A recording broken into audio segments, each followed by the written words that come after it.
नमस्ते। आज मेरे नमस्ते। साथ सतीश झा साहब हैं और हम लोग थोड़ी प्रधानमंत्री मोदी जी की अमेरिका यात्रा पे चर्चा करेंगे, क्योंकि अ, हिंदुस्तान से निकल गए हैं और अमेरिका पहुंच, अब समय का अंतराल है, किस समय पहुंचेंगे वो मुझे बहुत ज्ञान नहीं है।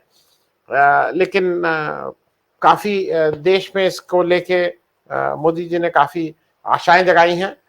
अ, मैं सतीश जी सबसे पहले एक चीज ये समझना चाह रहा हूं कि इस यात्रा से जस्ट पहले जो सेक्रेटरी ऑफ स्टेट अमेरिका के हैं एंटोनी ब्लिंकन, वो 2 दिन के लिए 5 साल बाद पहली बार, 5 साल में पहली बार हो रहा है कि वो चाइना पहुंचे हैं।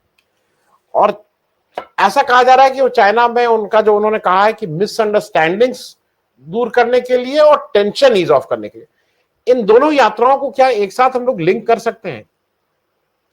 एक चीज डिप्लोमेसी भी होती है। उसमें आप एक तरफ एक बोरा बढ़ाइए, दूसरी तरफ दूसरा बोरा पीछे हटाइए। तो ये जो खेल हो रहा है, ये अमेरिका भी वही चाहता है जो सब देश चाहते हैं, एक संतुलन जहां वो भारी पड़े। भारत भी चाहता है उसकी भी इज्जत हो, उसको लोग थोड़ा जगह दें। अमेरिका जानता है कि हावी हर जगह है, चाइना उसको चैलेंज कर रहा है, तो उसको अगर चैलेंज करने को वो भी चैलेंज करेगा तो झगड़ा होगा। उससे डिप्लोमेसी जो कहते हैं मोदी जी हमारे, कि आज ये लड़ाई का ज़माना नहीं है, सारी बातें बैठ करनी चाहिए, डिप्लोमेसी होनी चाहिए। तो वो डिप्लोमेसी हो रही है अमेरिका की तरफ से भी। और आप देखते हैं कि लोग कहते हैं बाइडेन चाइना के दोस्त हैं। अब भारत कह रहा है कि हमारे सबसे अच्छे दोस्त हैं, बहुत गहरे रिश्ते बन रहे हैं भारत अमेरिका के साथ। तो इसी को कहते हैं कूटनीति। इस कूटनीति में सब कुछ फेयर है। जी। तो ब्लिंकन जी साहब इसलिए पहुंचे हैं, उन्होंने कितनी बातें कही हैं। उनका कि ताइवान को हम मुक्त नहीं कराना चाहते, बताइए इस हद तक कह जी। चुके हैं। तो जाहिर है कि कोशिश हो रही है कि दुनिया शांत रहे। अब देखा होगा चीन ने कभी भी कोई बड़ा झगड़ा नहीं किया है पिछले 70 साल में। उसकी कोशिश है कि झगड़ा कम से कम हो। जहां वो पहुंचता है वहां रेजोल्यूशन के साथ पहुंचता है, रेजोल्यूट नेचर उसका रहता है।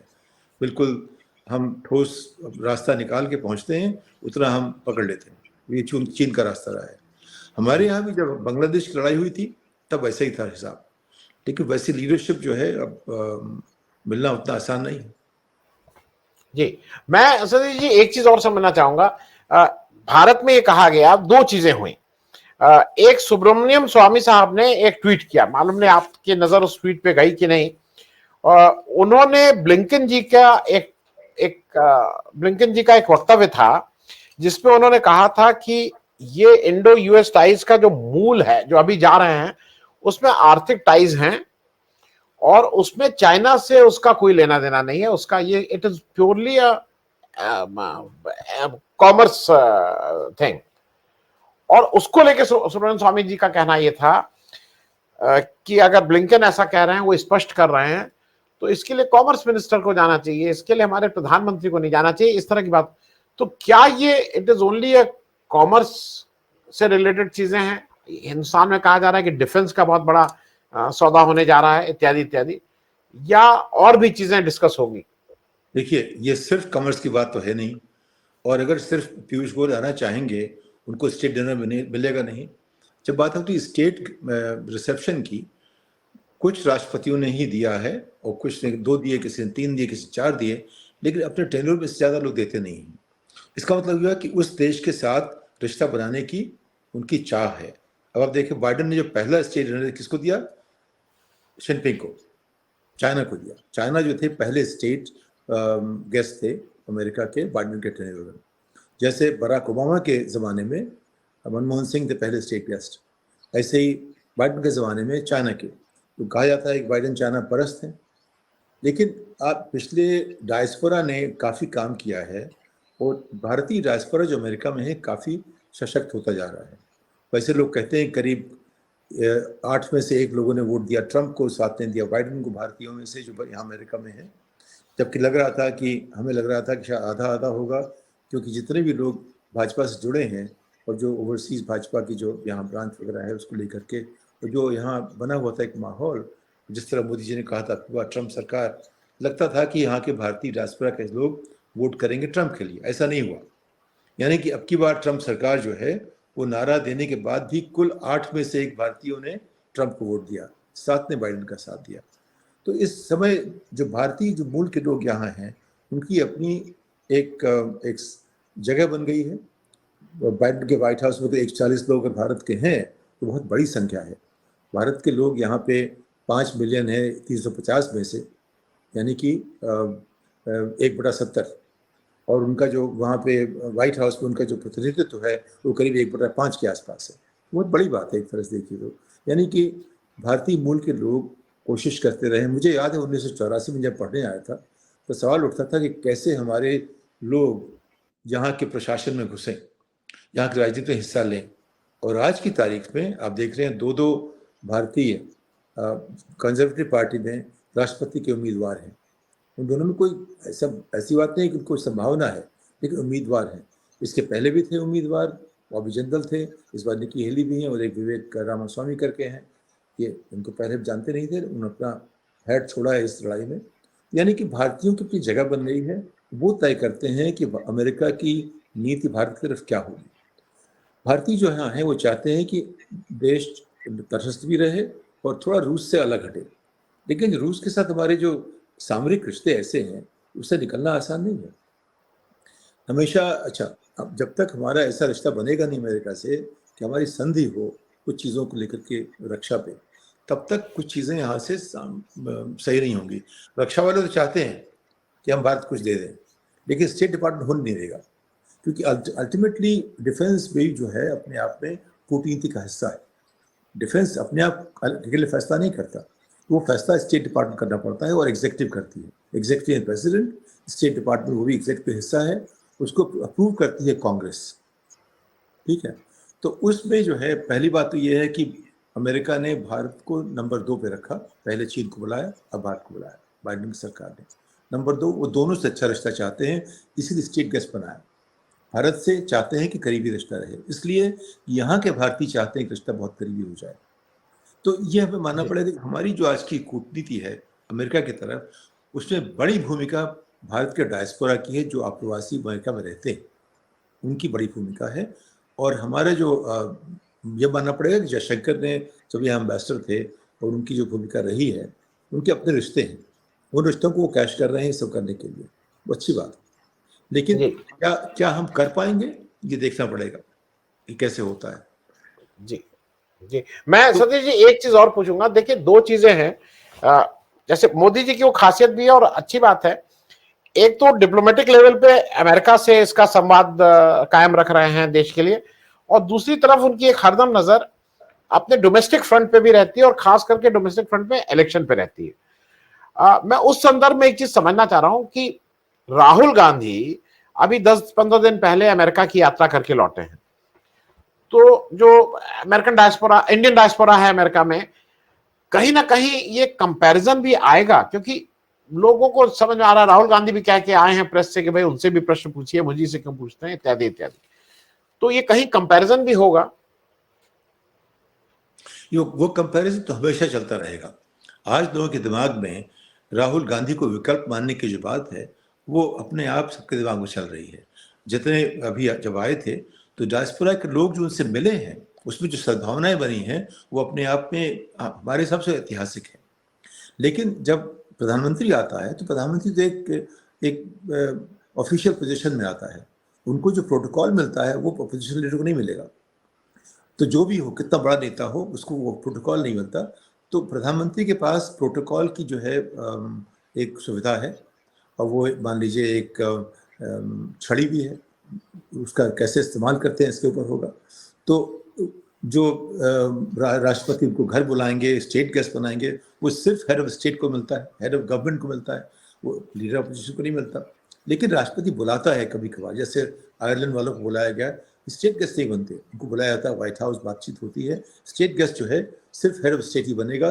ये बात कभी तय हुई थी बीच में किसी एक रूजवेल्ट नहीं, पहले रूजवेल्ट के ज़माने में हुई थी, टेरी रूजवेल्ट के ज़माने में उन्होंने इसको बदल दिया। पहले जब भी जिसको चाहो बना लेते थे स्टेट गेस्ट, लेकिन टेरी रूजवेल्ट ने बनाया कि सिर्फ हेड ऑफ स्टेट ही बनेगा। तो तब से वो बात है। तो राहुल गांधी की जो अपनी व्यक्तिगत जो उसके रिश्ते बने हैं डायस्पोरा से यहाँ पे, वो बहुत ही बढ़िया है, और वो तरह तरह के लोगों से मिले। अभी आप देखा हुआ, अभी कहीं लिखा कि वो फ्रैंक इस्लाम हमारे दोस्त हैं, उनसे मिले। फ्रैंक इस्लाम हम लोग साथ साथ रहे, बोर्ड पे थे प्राय DC के। अब वो इससे उछाला गया कि वो इस्लाम उनका नाम है, लेकिन ऐसा नहीं, फ्रैंक इस्लाम के घर बाइडेन में जाते हैं और उनका घर भी अपने आप में एक अजीब सा घर है, $60 मिलियन का बनाया है, बकिंगम पैलेस की तरह का। तो खैर उनके यहाँ गए, ये उनकी अच्छी मुलाकात हुई तरह तरह की, लेकिन लोग उनसे बड़े प्रेम से मिले, उनसे जो सौहार्द बनता है वो अलग तरह की बात है। लेकिन मोदी जी की अपनी प्रतिभा है, उनका अपना करिश्मा है, उसका तो कोई मुकाबला नहीं है। तो उनकी जगह है, उनके चाहने वाले हैं, सब लोग अभी कैंप कर रहे हैं वाशिंगटन डीसी में तमाम। फिर भी जो पहले हुआ था, जो ह्यूस्टन वाली बात थी, वो बात नहीं है इस बार। जी, मैं एक चलते चलते एक अंतिम प्रश्न है, और वो थोड़ा प्रश्न ऐसा है कि अडानी जी का एक एफपीओ आया था, मैं थोड़ा विस्तार में दर्शकों को इसलिए बता दूं, एक एफपीओ आया था 20,000 का, वो अडानी जी ने विड्रॉ कर लिया था। विड्रॉ करने का कारण हिंडनबर्ग थे जो अमेरिका में बैठे हुए हैं जी। अब अडानी जी एक नया क्यूआईपी ला रहे हैं 21,000 करोड़ का, वो इंस्टीट्यूशन से ही पैसा लेने की कोशिश है। अब वहां हिंडनबर्ग की जगह पे कोई दूसरे ब्लूमबर्ग भी निकल गए हैं, कौन कौन लोग निकल गए हैं। तो क्या इसकी बात भी आपको लगता है कि जब कहीं होगी तो भाई कहा जाएगा कि जरा इसको इसको ठीक से रखिए भाई, हमारे अडानी जी और हमारे कॉमर्स को बहुत इफेक्ट कर रहा है। देखिए, एक बात ये अमेरिका माननी पड़ेगी कि आमतौर पर राज्य इन चीज़ों में ज़्यादा इंटरफेयर नहीं करता जब तक कि उसकी बहुत ही सामरिक कोई ज़रूरत ना हो, तो तब तक राज्य इन चीज़ों में इंटरफेयर नहीं करेगा। लेकिन चूंकि हमारी प्रवृत्ति ऐसी है, हमारी आदत ऐसी है, हम सोचते हैं स्टेट सब कुछ कर लेगा। अमेरिका में ऐसा नहीं होता। अमेरिका में लोगों को अपनी बात कहने की आज़ादी है, उस पर कोई आप किसी को आप गिरफ्तार नहीं करते, किसी को इसलिए नहीं गिरफ्तार करते उसने कुछ कह दिया। हमारे देश में परंपरा नहीं निकली है कि कहने पर गिरफ्तार हो जाते हैं, किसी ने आपको कुछ कह दिया तो आपको कोर्ट ने कुछ कह दिया। डिफेमेशन की बात अलग होती है, उसका पूरा सिलसिला दूसरा है, उससे पॉलिटिकल जो प्रोसेस है उससे अलग है। तो राजनीति या सरकार किसी को ऐसा बोले, उनको सोचना पड़ता है, उनके तरीके होते हैं कहने के, किस तरह से कौन सी कैसे प्लेस करें। ये नहीं होता कि सरकार ने कह दिया, ठीक है। तो वो हमें नहीं लगता कि उस तरह की बातें यहाँ उठाई जाएंगी तो भारत की छवि खराब होगी, भारत की सरकार की छवि खराब होगी। तो मैं मानता हूँ ऐसा नहीं करना चाहिए। लेकिन जो उनके साथ लोग आएंगे वो आपस में फुसफुसाएंगे, वो ठीक है, वो तो करेंगे ही करेंगे, वो तो उनका अधिकार है फुसफुसाने का, बात कहने का उनके पीछे। लेकिन वो हमारा मानना है प्रधानमंत्री खुद ऐसी बात करेंगे तो अजूबा होगा एक अपने आप में। लेकिन ये देखिए, हाँ जी, नहीं, मैं एक और एक मेरे मन में प्रश्न है, और वो इसलिए कि एकदम से आज सुबह आया है और मैंने कहा आपसे पूछ लूं।